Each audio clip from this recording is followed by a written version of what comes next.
That's the new Taiko Olympus server. The new Olympus server. Yeah, it is. We're debuting this for the first time in North America. This is a battery power supply here. Battery. Yeah, so we have two battery packs powering different parts of the server.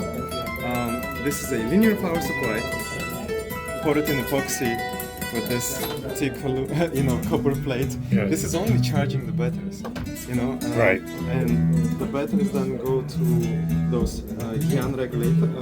So we have yan regulation. Yeah. The rest is just a computer right here, but highly tweaked. You create your own motherboard? No, it's actually an Asus motherboard. Asus motherboard. Okay. Yeah. So it's a very But powerful. built for two processors. No, just one. This Okay. is just one. You might be confused with the Taiko Extreme, which Which has is a dual processor. processor. Yeah. Okay. But what's cool about this is it's one thing that it's battery powered, but the battery power supply is quite different than anything else on the market. To be honest, I built a lot of linear power supply myself, and I played a lot with batteries. And batteries have their own issues. They have low frequency noise. They have a bunch of other problems. The way this is done is just incredible. Okay. Those are custom-made BMS modules, the battery management system. Because usually that's what screws up the sound on batteries. So it's one of the things that screws up the sound on batteries. The inverters and stuff. There's no inverters because we have DC, we have yan regulators, and then everything else is taking DC. Okay, so not we having don't go from inverters, AC to DC back to AC. Right. We have the benefit of just staying in the DC domain. And here's the cool part. Taiko has invested a lot in R&D to build their own.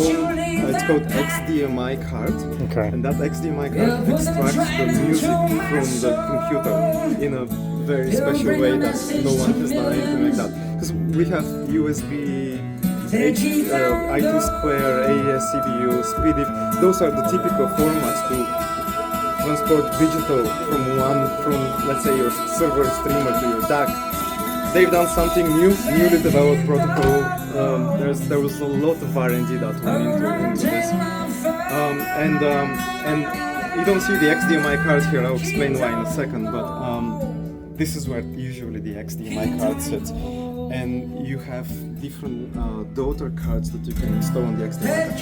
And one of these is actually a DAC with RCA output, soon to have XLR connectors and Oh, that'd be cool. Okay. So you have your server, streamer, DAC, all in one with this. It's running on batteries. This HDMI interface is about 2,000 times lower latency than USB. USB has its own problems.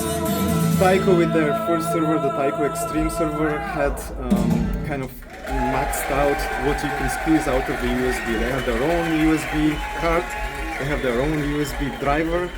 They have really good USB implementation, but they felt like they maxed out what's possible from USB and then went into that. I remember Emil, the developer from Taiko, telling me, hey Vasil, I got I have HDMI running 5 times lower latency than USB, and it sounds so much better than it was 50 times and it was 100 Really? times, and it's always better and better, and eventually he ended up doing 2,000 times lower latency than Wow, USB. that's impressive, And that's yeah. why you need a very powerful CPU here. Let me to ask do all you, that stuff. how are you dissipating the heat? These are the heat sinks. Yes, so it's all passive cooling. So Right. this all the copper heat sink, and it's all part of the chassis design. So this is all one billet of.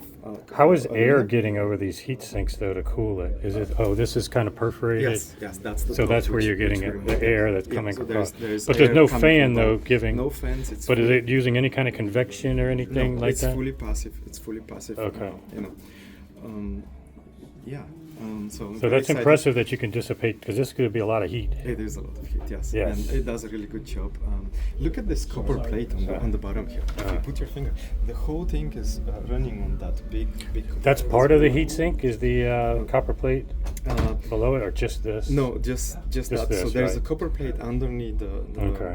the motherboard, and there's this as well. Gotcha. So we have those, so everything that's copper here is selected because it makes a difference, and you can see there's different wires used for Okay. different So things. very impressive. So the reason why we don't have the HDMI card here is those are the transmitters, so you can move the PCIe slot from this box to another box, and this is what we have down there on the bottom, the silver smaller box. Yes. Which is essentially another chassis with two battery power supplies.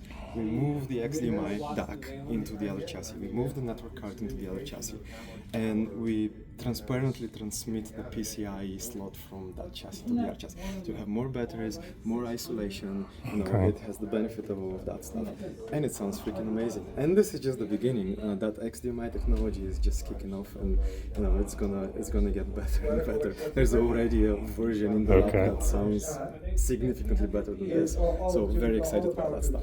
Well, that's cool. It's very cool to see people pushing the envelope here.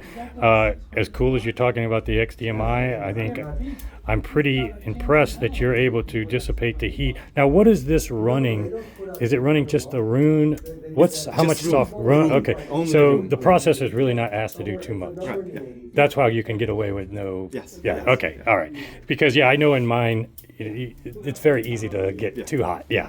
So okay, very impressive. This level of attention to detail, and with batteries. I mean, these batteries can do 2,000 amps. You put a screwdriver, you melt the screwdriver. That's crazy. 200 amp is your panel at your house. Yes, This is exactly. doing 10 times more per battery power supply. But what's also good is I've told people this: instead of buying battery power conditioners, that some equipment isn't designed to run on. You're purpose building the batteries into the product, and I think this is the better way to do it. You don't have the inverters. You don't have inverters. You Yes. go from DC to AC. Yeah, back to DC. DC. It's so designed for No this fan. type of Yeah, this one piece. this is if you're going to do batteries. You and very few others are doing it the right way. So very cool. I'm glad you showed me under the hood. It's very impressive. What's the price point of that? $73,000. 73,000. Yeah. Including the HDMI and Okay. the output and all that stuff. Oh, no, what a steal! Try to live this. It's 125 pounds. Actually. I mean, I guess if you the current marketplace a copper. yes. Yeah. So this is 125 pounds. Oh, My wow, back okay. hurts by moving these things around. So yeah, you should just It's crazy. you should do like instead of saying 73,000, you should just do price per pound. Yes. it sounds a little bit better that way. Yeah, it's expensive, but there's a lot. No. Well, congratulations. Looks great. Great. Thank you for showing me that. Thank you.